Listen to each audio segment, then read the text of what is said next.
ঢুকিয়ে দিয়ে অপমান করা হয়েছে কাদেরকে? যাদের আসল মুক্তিযোদ্ধা তাদেরকে ছোট করা হয়েছে।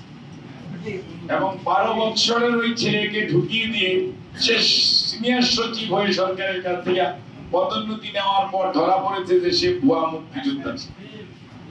এটা তো বিচার হলো না, তাই বাদ দিলেন।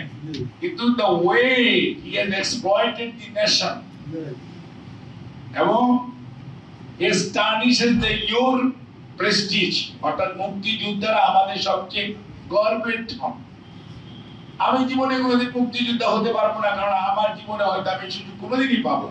এখানে অনেকই আমার চেয়ে অল্প বয়সের আছে।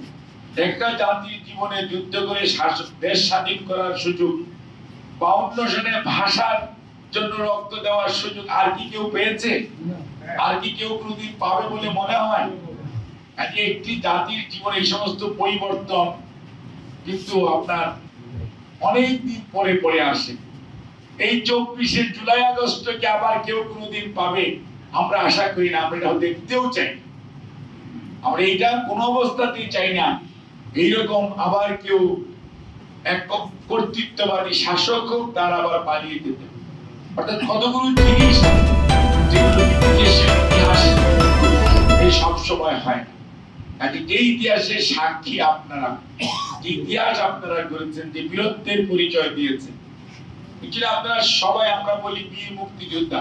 আর মুক্তিযুদ্ধ যদি বীরই না হতো তাহলে ওই সময় সাহস করে বাঁশের লাঠি আর রাইসের কি বলে যে কাঠের বন্দুক দিয়ে প্রথম ট্রেনিং করছে, তারপরে অত্যন্ত অস্ত্রপাতি কিছু কিছু কিছু কিছু পেয়ে একটা প্রশিক্ষিত সুশিক্ষিত বাহিনীর বিরুদ্ধে সাহস যদি না থাকতো তাহলে আপনারা কেউ যেতে পারতেন?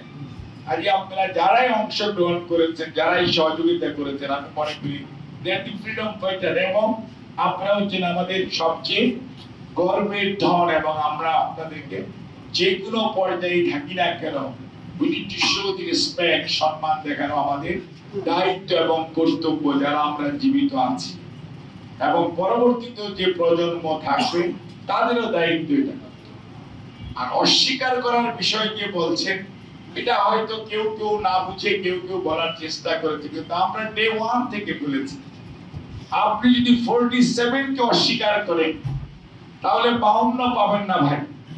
আর 52 কে যদি অস্বীকার করেন 69 এর কোন অভ্যুত্থান আপনি পাবেন না। 69 কে যদি অস্বীকার করেন 71 এর মহান মুক্তিযুদ্ধ পাবেন। 71 কে যদি আপনি অস্বীকার করেন আপনি 75 এর যা ঘটনাই ঘটুক, আগস্টই হোক আর নভেম্বরই হোক, it is the reality, you cannot ignore it. 74 এর দুর্ভিক্ষ আপনি ভুলতে পারবেন না, 65 কথা ভুলে গেলে চলবে না। আবার 90 যদি ভুলে যান তাহলে 24ও পাবেন। অর্থাৎ কোনো কিছুই জাতি ইতিহাসকে অস্বীকার করা যায় না। ইতিহাস তার নিজস্ব স্থান একটি জাতির জীবনে যথাযথভাবে সে ইতিহাসকে গড়ে দিতে পারে।